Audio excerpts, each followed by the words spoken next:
بلال غلام تھے، ابو فقی غلام تھے، زنیرہ ایک کنیز تھی. ان کو جو ماریں پڑی ہیں اس کا آپ کو معلوم ہے.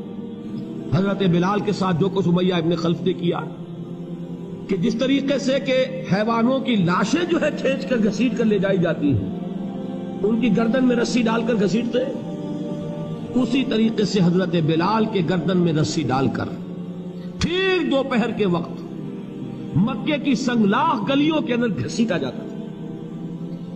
نیچے زمین جل رہی ہے توے کی طرح، اور ویسا بھی ہوتا تھا کہ چٹ لٹا دیا، اوپر سے وہ آگ مکے کا کہ سورج جو ہے ذرا نوٹ کیجئے، آگ برسا رہا، نیچے زمین توے کی طرح جل رہی ہے، اور ایک بھاری سل بھی لا کر جو ہے سر پر رکھ دی، چھاتی پر رکھ دی گئی ہے کہ آواز نہیں نکل رہی، جھاگ نکل رہے منہ سے، لیکن اس حال میں بھی احد احد احد، ایک ایک اللہ، قل هو اللہ احد، الفاظ نکل رہے. یہ ہے وہ صبر، یہ ہے وہ صبر، صبر علی الابتلاء، صبر علی الایذاء.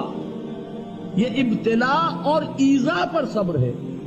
جھیلو، برداشت کرو، اس توحید پر قائم رہو، محمد کی رسالت کے اقرار کرتے رہو صلی اللہ علیہ وسلم، لیکن ہاتھ نہیں اٹھانا. اب میں آپ کو بتا رہا تھا یہ تو غلام تھے، یہ جو تھے یاسر، یہ حلیف تھے، غلام تو نہیں تھے نا. البتہ وہ ابو جہل کے چچا کی کنیز تھی یہ سمیہ، انہوں نے اجازت لے کر ان سے نکاح کر لیا، یہ تو کنیز رہیں گی. بیٹا جو ہوا وہ بھی ایک طرح سے جب کنیز زیادہ ہے تو غلام ہو گیا، عمار ابن یاسر. وہ جو شخص تھا بہت شریف النفس ابو جہل کا چچا، وہ مر گیا. اب ابو جہل جو ہے اس خاندان کا سربراہ ہے، لہذا یہ تینوں جو افراد ہیں وہ اس کے رحم و کرم پر ہیں. یاسر کو بھی پروٹیکشن اگر ہے تو ابو جہل کی ہے، ابو جہل جو چاہے کرے، اور سمیہ تو کنیز ہے ہی، اس کا تو کوئی حق ہے ہی نہیں، جو چاہے کرے. اور عمار ان دونوں کا بیٹا ہے، لہذا بدترین معاملہ کیا ابو جہل نے ان تین افراد کے ساتھ. حضرت سمیہ کے ساتھ جو کچھ کیا گیا ہے آپ اس کا تصور نہیں کر سکتے. بالآخر جو شہید کیا ہے حضرت سمیہ کو، ایذائیں دے دے کے، سسکا سسکا کے، ان کے جسم کے نازک حصوں کو جلا کے، داغ دے کر. کہتا کیا تھا؟ ایک دفعہ کہہ دو کہ میرا جو یہ بت ہے یہ بھی الہ ہے، مان لو میں چھوڑ دوں گا. تنگ آ گیا، کسی طریقے سے ایک دفعہ کہہ دو پھر میں چھوڑ دوں گا. لیکن یہ میاں بیوی حضرت یاسر اور حضرت سمیہ رضی اللہ تعالی عنہما، یہ ہے ثبات، یہ ہے صبر، یہ ہے استقلال.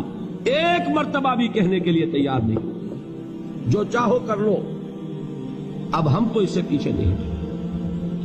تنگ آ کر اس نے حضرت سمیہ کی تو شرمگاہ میں برچھا مارا اور شہید کیا. حضرت یاسر کے بارے میں ایک روایت یہ ہے، ستا کے، تنگ کر کر کے، آخر کار جو ختم کیا، انہیں شہید کیا کس طرح؟ 4 سانڈ اونٹ جوان، ان سے رسے باندھے، ایک رسے سے ایک بازو باندھا، دوسرے سے دوسرا بازو باندھا، تیسرے سے ایک ٹانگ باندھی، چوتھے سے دوسری ٹانگ باندھی، اور چاروں کو دوڑایا ہے کہ جسم کے پرکھتے ہو. اس حال میں کیا ہو رہا تھا وہ میں بتا رہا ہوں کہ اللہ تو تاکید کر رہا ہے اپنے نبی کو، اصبر وَلِرَبِّكَ فَاصْبِرْ وَاصْبِرْ عَلَى مَا يَقُولُونَ وَاصْبِرْ وَمَا صَبْرُكَ إِلَّا بِاللَّهِ وَاصْبِرْ لِحُكْمِ رَبِّكَ وَلَا تَكُنْ كَصَاحِبِ الْحُوتِ. اس وقت سامنے سے حضور گزرتے تھے جبکہ آل یاسر کے ساتھ یہ معاملہ ہو رہا ہے. کیا فرماتے تھے؟ اصبروا یا آل یاسر فإن موعدکم الجنہ، اے یاسر کے گھر والوں صبر کرو، جھیلو، اس لیے کہ تمہارے وعدے کی جگہ جنت ہے. اللہ تعالیٰ ادھر آنکھ بند ہوگی ادھر جنت میں تمہارا داخلہ ہو جائے گا. یہ ہے تواصوا بالصبر والعصر ان الانسان لفی خسر. یہ تواصوا بالصبر پر کون عمل کر رہا ہے؟ محمد الرسول اللہ صلی اللہ علیہ وسلم.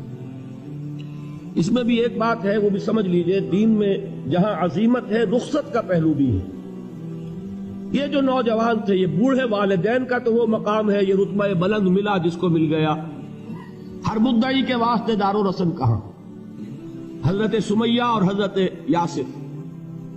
نوٹ کیجئے، میں ایک اعتبار سے کہا کرتا ہوں سید الشہداء یہ بنے کہ نہیں بنے، ان کو جو فوقیت حاصل ہوئی، الفضل للمتقدمین، سب سے پہلی جان دینے والی یہ خاتون اور سب سے پہلی جان دینے والا اللہ کے لیے، توحید کے لیے، محمد کی رسالت کے لیے صلی اللہ علیہ وسلم. دے تو بھی محمد کی صداقت کی گواہی. یہ صداقت کی گواہی دیتے ہوئے انہوں نے اپنی جانیں دے دی.